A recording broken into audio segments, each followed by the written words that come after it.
Lève-toi, va à Ninive, la grande ville, et crie contre elle, car sa méchanceté est montée jusqu'à moi. » Et Jonas se leva pour s'enfuir à Tarsis, loin de la face de l'Éternel. Jonas chapitre 1, verset 1. Ninive représente le péché dans toute sa splendeur, la rébellion, l'idolâtrie et la cruauté. Mais Dieu ne s'arrête pas à cela, et chacun de nous le savons puisqu'il est venu nous chercher.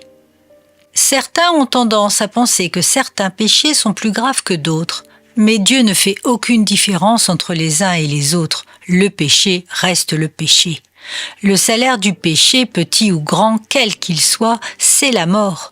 C'est pourquoi Dieu veut que tous les pécheurs, sans exception, aient la possibilité d'entendre le message de l'Évangile.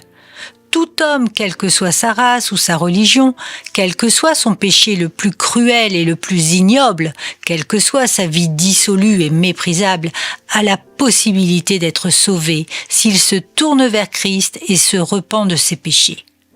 Tout homme a droit au pardon de Dieu s'il reconnaît que Jésus est mort à la croix pour le racheter et lui donner la vie éternelle. Mais Jonas ne voit pas les choses du même œil. Pour lui, le pécheur doit payer ses fautes, et d'autant plus encore s'il ne fait pas partie du peuple élu.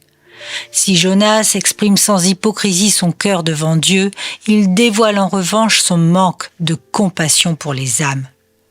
En tant que prophète de l'Éternel, Jonas parlait de la part de Dieu à tous ceux de sa race, mais refusait de s'adresser à un peuple païen, souillé par le péché et baigné dans l'idolâtrie. Il y a beaucoup de peuples de ce genre autour de nous, et certains d'entre eux sont plus violents et plus radicaux que d'autres. Mais comment réagissons-nous vis-à-vis d'eux ?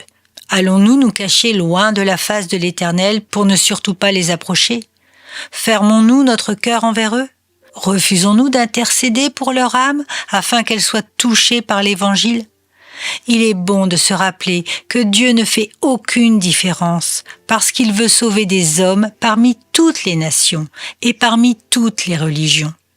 Ne mettons pas d'obstacles là où Dieu n'en met pas. Et surtout, rappelons-nous que nous devons avoir les mêmes sentiments qui étaient en Jésus-Christ, c'est-à-dire la même compassion envers tous les perdus, sans exception.